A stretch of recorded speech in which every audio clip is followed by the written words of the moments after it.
그리스도의 이름으로 기도하옵나이다. 아멘.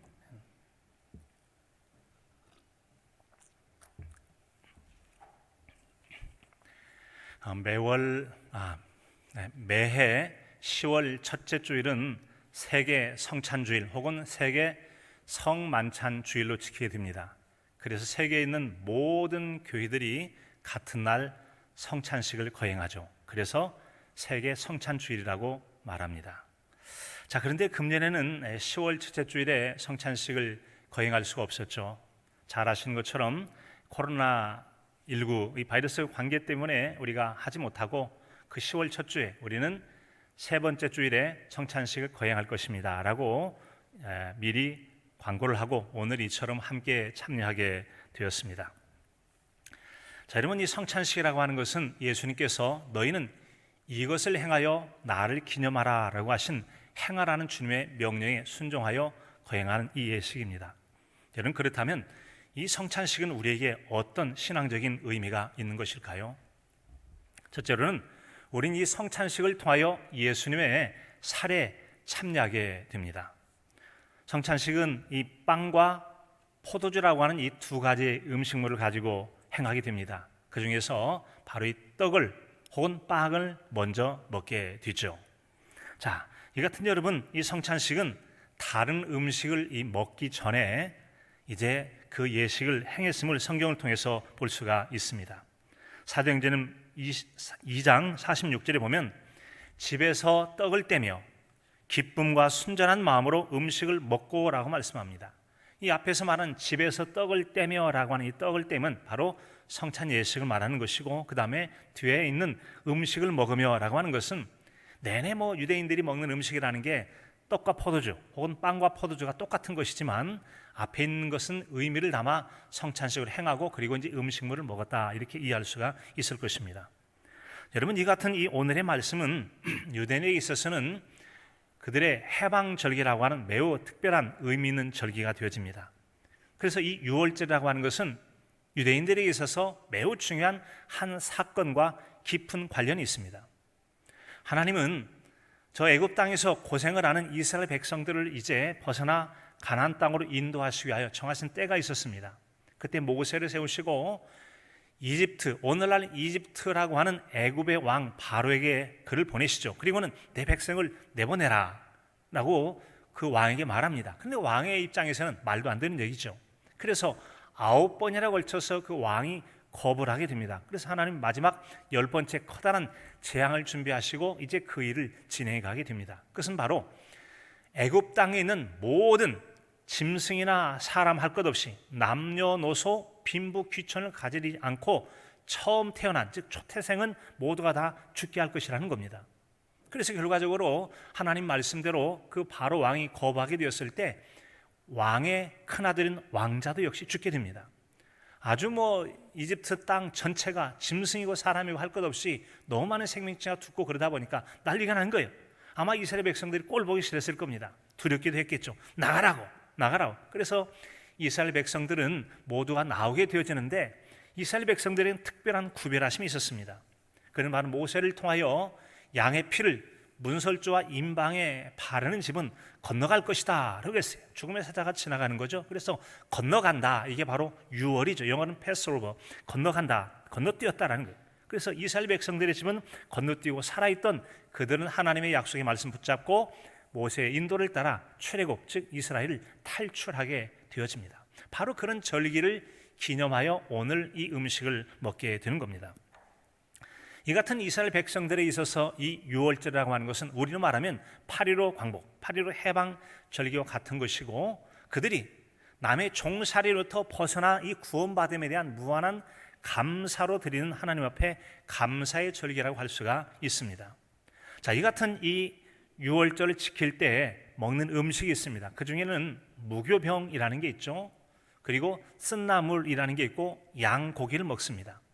일반적으로 일주일 동안 지키는 이 절기 가운데 첫째 날 바로 이 무교병, 즉 누룩을 넣지 않고 구워낸 빵으로서 우리는 말하면 그 파전 하듯이 납작한 아주 얄팍한 그런 밀가루 빵인데요. 이것을 구워내서 이제 그걸 먹게 되는 겁니다. 그리고 쓴나물, 그리고 양고기를 통해서 그 절기를 지켜가게 되죠. 이처럼 여러분, 이 무교절과 이 유월절을 즐기던 그 즈음에 예수님께서 떡을 취하여 제자들과 함께 나눈 내용이 바로 오늘의 말씀이 됩니다. 26절에 보면은 그들이 먹을 때 예수께서 떡을 가지사 축복하시고 떼어 제자들에게 주시며 이르시되 받아 먹으라, 이것은 내 몸이니라 하시고. 유대인들에서처럼 특별하게 구별되는 음식을 이제 그들은 코셔라고 이제 부르는데, 하여튼 주님께서는 떡을 들어서 하나님 앞에 이제 기도하고 축복을 한 다음에 제자들에게 떡을 떼어서 나눠 주십니다. 그리고는 말씀하길 이것은 내 몸이야 라고 주님이 말씀하신 것입니다. 이처럼 예수님께서는 이 같은 이 떡 나눔의 시간과 기한이 유월절 어느 밤이었습니다. 그래서 예수님으로서는 이제 십자가를 지시기 전날 밤 이 떡을 제자들과 함께 먹고 마셨기 때문에 더 이상 다음 날에 드실 수가 없습니다. 그래서 주님과 함께 먹는 떡, 주의 만찬 혹은 최후의 만찬이다. 우리는 그렇게 그날을 부르고 있습니다. 여러분, 이 어젯밤 뉴스를 보니까 이 뉴스 가운데 한 영상이 잠깐 나오는데, 식당에서 음식을 먹고 이제 서로 헤어지는 이 서로 두 사람이 껴안고 잘 가라고 이렇게 인사하는 내용을 보았습니다. 자, 어떤 내용인가 봤더니 이제 국가가 비상사태를 선포하면서 다음 날부터는 식당 야간 영업이 중단되는 거예요. 지금 유럽의 이야기, 파리 이야기인데요. 내일부터는 저녁 식사를 못해요. 식당 영업이 안 되기 때문에 오늘이 저녁 식사로 마지막이 된 거예요. 그래서 이 프랑스의 한 시민은 이렇게 말합니다. 오늘 만날 수 있는 마지막 저녁이기 때문에 친구를 만나고 싶었어요. 그래서 만나고 저녁 식사를 했다고 하는 거예요. 내일은 없다. 오늘이 마지막일 수 있다. 영국 상황도 비슷합니다.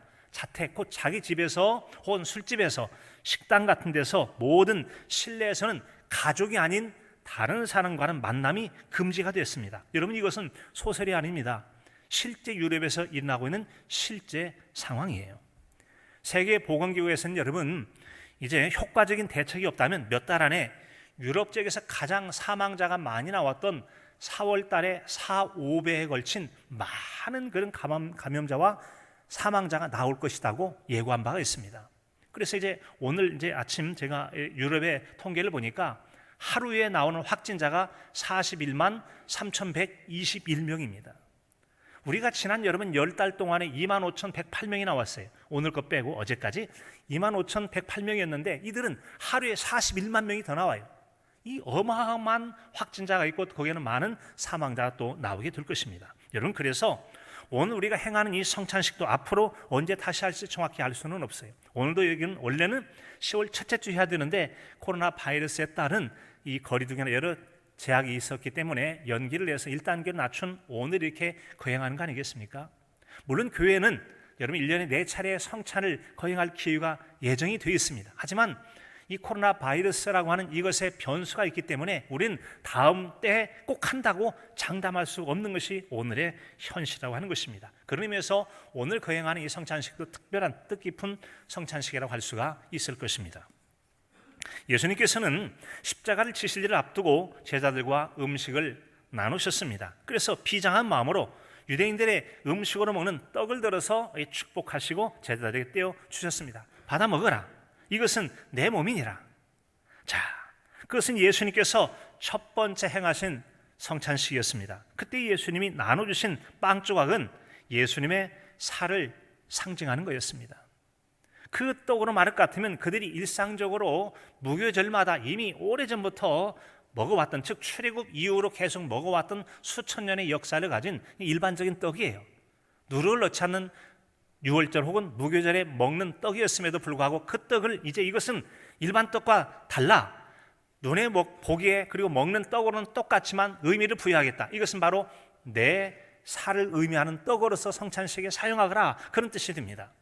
이처럼 여러분, 예수님께서 이 떡을 들어서 이건 내 몸이다라고 말씀하신 것은 그분이 채찍에 맞으시고 또 여러분 가시관에 찔리시고 십자가에 당하신 여러 고통의 의미를, 간직한 떡으로의 의미를 생각하며 이 떡을 먹으라고 하는 것 아니겠습니까? 그래서 이렇게 주님께서 고난당하실 때 상하시고 찢기고 여러분 이 육체의 살을 대신한 것이기 때문에 거룩한 식사로서의 성찬이라고 말하는 것입니다. 오늘 여러분 이 빵 조각을 받을 때 이것은 곧 우리를 위하여 고난당하신, 찢기고 상하신 고난의 흔적을 가진 예수님의 살을 생각하면서 의미를 새롭게 함으로 떡에 참여하는 저와 여러분 되실 수 있기를 바랍니다.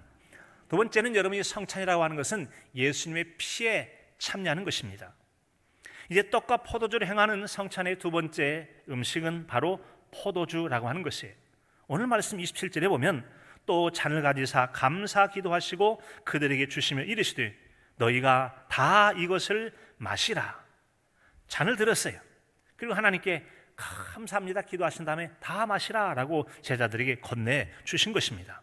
이처럼 예수님은 나눠주시면서 너희가 다 이것을 마시라. 그리고 이것은 많은 사람을 위하여 흘리는 바 나의 피 곧 언약의 피니라 라고 말씀하세요. 많은 사람을 위하여 흘리는 바 나의 피다. 곧 이것은 언약의 피라는 거죠. 그냥 그들이 일상적으로 마시는 포도주였습니다만 포도주를 볼 때마다 내가 장차 흘릴 피를 생각하면서 먹고 마셔라 라고 해서 의미를 거기에 부여해 주는 것입니다. 그리고는 새 언약의 피라고 말씀하세요.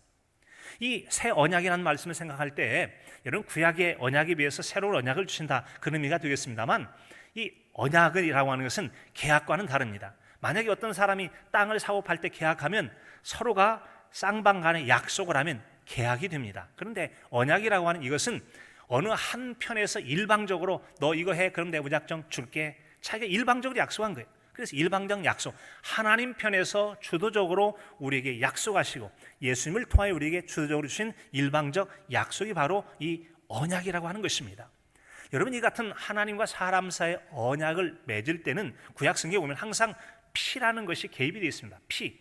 이 구약 성경 같은 보면 이 모세에게 있어서도 하나님과 모세 사이에 언약을 세우게 되는데 이제 하나님께 모세를 부르십니다. 그리고는 그 시내산에서 40일 동안 머물면서 백성들에게 가르치고 지도할 그런 규례를 담은 돌판을 주시게 되는데 그 일을 부르시기 전에 먼저 준비해라. 소를 잡아라. 피를 받아와라. 그리고는 이 피를 가지고 이 모세와 하나님 사이에 이 계약을 세우는 내용을 볼 수가 있습니다. 이런 내용입니다. 출애굽기 24장 8절에 보면 모세가 그 피를 가지고 백성에게 뿌리며 이르되 이는 여호와께서 이 모든 말씀에 대하여 너희와 세우신 언약의 피니라 라고 했어요. 앞으로 하나님께서 말씀 주실 텐데 그대로 하나님께서 일방적으로 지키겠다고 하는 약속을 담은 것이다. 그래서 이 피는 생명을 대신하는 거잖아요. 그래서 생명 담은 그런 피를 이제 뿌리게 하시고 그 말씀을 주신 것입니다. 여러분 이 같은 이 구약 시대 때 짐승의 피로 하던 이런 언약 관계를 신약 시대에는 더 이상 해마다 똑같은 짐승의 피로 반복하는 것이 아니라 한 번의 피 흘림을 통하여 영원히 그 효력 있는 효과를 나타내기 위해서 하나님은 아들 되신 예수 그리스도의 피를 통한 언약을 맺게 되는 것이죠. 그것은 바로 흠이 없는 피예요. 그래서 히브리서 같은 경우는 이렇게 우리에게 들려주고 있죠. 히브리서 9장 14절의 말씀이에요. 하물며 영원하신 성령으로 말미암아 흠 없는 자기를 하나님께 드린 그리스도의 피를 통해서 하나님과 영원한 언약을 맺게 되신다는 거죠. 히브리서 9장 28절에는 이와 같이 그리스도도 많은 사람의 죄를 담당하시려고 단번에 들이신 바 되셨고 구원에 이르게 하시나니 이 피 흘림을 통하여 우리에게 구원의 은혜를 주실 피로 사용하십니다.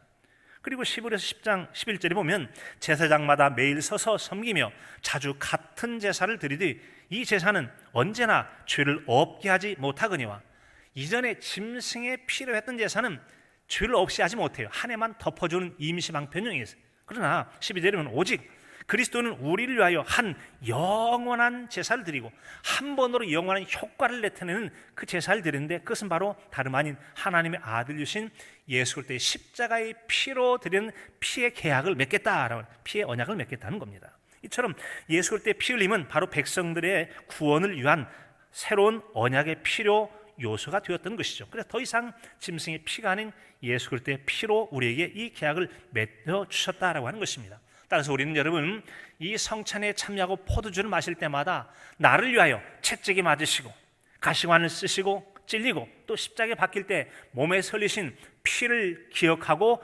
기념하며 의미를 생각하며 포도잔에 참여하실 수 있기를 바랍니다. 거기에는 바로 생명과 또 죄 용서와 영원한 우리 생명의 부활을 상징하는 의미를 담고 있는 것입니다. 그래서 우리는 유대인들이 일상적으로 마시는 일반적인 포도주였음에도 불구하고 예수님께서 이런 의미를 담은 포도주로 설명하심을 통해 그것은 거룩한 음료가 되어짐으로 이 또한 성찬이 되는 것이죠. 거룩할 성자, 음식 찬이, 음식이란 먹고 마시는 거기 때문에 떡과 포도주가 함께 다 성찬이라고 말할 수가 있는 것입니다.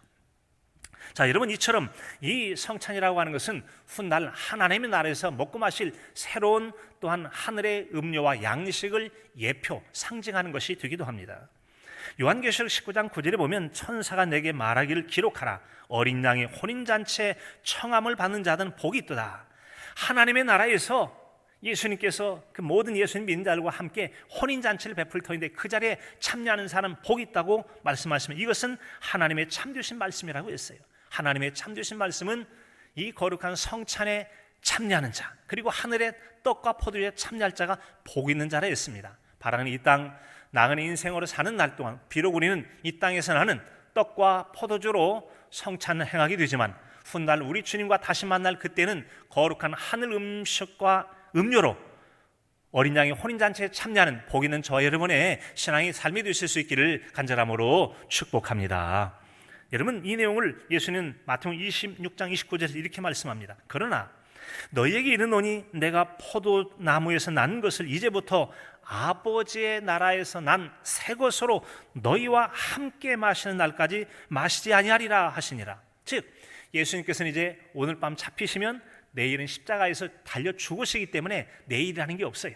육신적으로는 내일이 없게 됩니다. 그래서 마지막으로 잡수셨고 이제 난 더 이상 안 만나. 그러나 내가 너와 함께 다시 새 것으로 마실 날이 있다. 너희와 함께 어디겠어요? 하나님 나라 천국에서의 말씀을 우리에게 말씀해 주세요. 그래서 이것이야말로 우리에게는 어린 양의 혼인잔치인데 마태복음 22장 9절에 보면 천국은 마치 자기 아들을 위하여 혼인잔치를 베푼 어떤 임금과 같으니 하나님 아버지께서 자신을 임금이라고 말하고 자기 아들을 위하여 혼인잔치를 베풀어요. 그래서 우리는 예수님께서 신랑 되시고 우리 모두 성도들은 그리스도의 신부가 되어서 하늘나라에서 혼인잔치에 참여하게 될 줄로 믿습니다. 그날을 하나님은 예비하신대요. 바로 우리 예수님 믿는 성도들 그 거룩한 자리에 참여하고 은혜를 누리게 해 주시겠다는 것입니다. 요한계시록 19장 7절에도 우리가 즐거워하고 크게 기뻐하여 그에게 영광을 돌리세 어린 양의 혼인 기약이 이르렀고 그의 아내가 자신을 준비하였으므로 그에게 빛나고 깨끗한 세마포를 입도록 허락하셨으니 이 세마포 옷은 성도들의 옳은 행실이니라 라고 말씀하시고 옳은 행실로 잘 준비된 그런 그리스도의 신부된 성도들이 마침내 어린 양의 혼인잔치에 참여하게 될 것이고 그런 사람 복이 있다고 우리에게 말씀해 주셨어요. 사랑하는 성도 여러분, 사모함으로 거룩한 그날을 사모하실 수 있기를 바랍니다. 따라서 여러분, 이 땅에서 우리가 마시는 이 성찬의 이 포도주라고 하는 것은 날 위하여 내 죄를 대신해서 예수님께서 피 흘리셨다라고 하는 걸 생각할 때 다시는 우리가 같은 죄를 짓지 않으리라 생각하는 것과 우리 주님의 고난당하심의 의미, 피 흘리심의 의미를 깊이 생각하심을 통해서 우리가 포도주를 마실 때 의미를 새롭게 하는 저와 여러분의 은혜에 참여가 될 수 있기를 간절함으로 축복합니다. 세 번째는 성찬식으로 죄 용서와 복음 전파의 사명을 우리에게 주고 계십니다.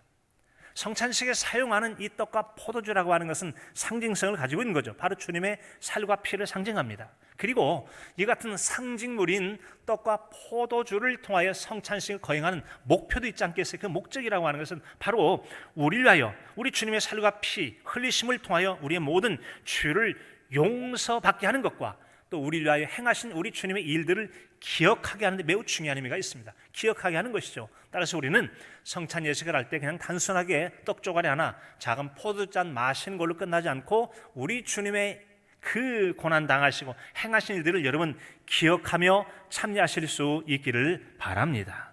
그래야 돼요. 자, 그럴 때 우리는 참으로 여러분 이 떡과 포도주를 먹고 마실 때마다 그래 우리 주님께서 이 일 때문에 얼마나 몸으로 고난 당하셨는가, 또 생명 담은 피를 흘리셨는가. 그래서 우리에게 이런 주님에게 고통과 죽음을 불렀던 더 이상의 주님의 고통과 피 흘림이 있도록 하는 이 죄에 대해서 우리가 멀리하고 죄를 미워하고 죄를 짓지 않자, 죄를 이기자라고 하는 새로운 다짐을 하게 되는 거죠. 그 기억을 통해 우리 신앙을 새롭게 할 수 있는 의미를 갖게 되는 것입니다. 그래서 오늘 말씀 보면은 28절 상반절에 이것은 죄 사함을 얻게 하려고 많은 사람을 위하여 흘리는 바 나의 피 곧 언약의 피라.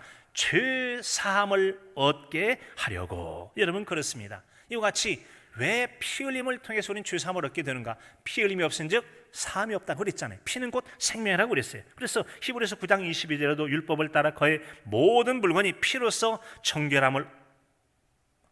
정결하게 되나니 피 흘림이 없은즉 사함이 없느니라. 즉 피 흘림의 죽음을 통해서 누군가의 죽음을 대신 용서받게 하는 일이 있게 되는데, 구약시대 때는 짐승이 우리를 대신하여 죽어주심으로 우리가 죽어마땅한 죄를 1년간 덮어둔 거예요. 그런데 짐승의 피는 영원한 것이 못 되기 때문에 해마다 똑같은 제사를 드렸다는 겁니다. 이것을 없이 하기 위하여 하나님은 점과 흠이 없는 아들 되신 예수 그리스도의 피를 통하여, 그의 몸을 통하여 우리를 대신하여 피 흘리게 하심으로, 그분이 대신 죽어주심으로 우리가 죽을 것을 살려서 영원한 생명의 은혜에 참여하게 하신 줄로 믿습니다. 여러분 그렇습니다. 그래서 우리 주님께서 이것처럼 이루시고, 이것은 여러분 우리에게 또한 동시에 전도의 사명이 일깨워 주십니다. 고린도전서 11장에 이 같은 이 예수님이 제정하신 성찬을 똑같이 설명해 주고 있는데요, 이 말씀을 통하여 우리에게 들려주신 것은 그의 죽으심을 그가 오실 때까지 전한 것이다 라고 해서 고린도전서 11장 26절에 말씀해 주십니다. 즉 주님께서 이 땅에 재림하셔서 다시 오실 때까지 주님께서 어떻게 고난당하시고 피 흘려 죽으셨는가라고 이 십자가의 복음을 계속 전하는 전도인의 사명을 가지고 살 것을 말씀해 주셨습니다. 사랑하는 성도 여러분, 우리는 이 같은 이 성찬의 예식을 참여함을 통해서 우리는 우리를 위하여 고난당하신 예수님의 떡에 참여합니다. 우리를 위하여 생명 담은 피 흘리심의 잔에 참여하게 될 것입니다. 이것은 우리에게 다시는 죄악을 멀리할 것과, 그리고 영원한 하나님 나라 천국의 떡을 사모하게 하는 의미를 담고 있습니다. 그리고 주님 오실 때까지 전도인의 사명을 힘써 감당하도록 우리에게 이것을 행하여 나를 기념하라고 말씀하셨습니다. 그래서 우리 주님의 말씀에 따라 기념하게 이 일을 행할 것입니다. 이 기념의 사건은 예수님께서 2000년 전에 십자가에 달리시기 전에 제자들과 함께 했던 일들을 우리는 이 2000년 후에 우리는 지금 다시 반복하는 겁니다. 이 같은 것, 옛날 일들을 다시 재현해 행하는 것을 아남네시스라고 하는 용어로 사용하게 됩니다. 즉 옛 것을 후대에 재현하는 것입니다. 그래서 의미를 살리고, 이 의미 담은 이 일은 장차 영원한 하나님의 나라에서 어린 양의 혼인잔치에 참여할 거라고 하는 이 고난과 슬픔을 넘어서 기쁨과 소망으로 연결해주는 놀라운 의미를 담은 상징적 예식이 되는 것입니다. 바라기는 오늘 예식을 통해서 주님의 고난과 피 흘리심과 죄악을 미워함과 전도인의 산과 영원한 하나님 나라 천국의 음료를, 또 음식을 사모하는, 혼인잔치를 사모하는 복된 저와 여러분의 은혜 있는 성찬의 예식이 될 수 있기를 간절함으로 축복합니다. 하나님 아버지, 오늘 성찬에 대한 말씀을 들었습니다. 의미를 살려서 고난의 의미, 피 흘림과 죽음의 의미, 죄 용서의 의미, 죄악을 멀리하는 것과 복음 전도할 것과 천국에서의 영원한 생명 음료와 양식 참여하는 혼인잔치를 사모하고 소망하는 믿음을 더하는 은혜의 예식이 되게 하여 주시옵소서. 예수 그리스도의 이름으로 기도하옵나이다. 아멘.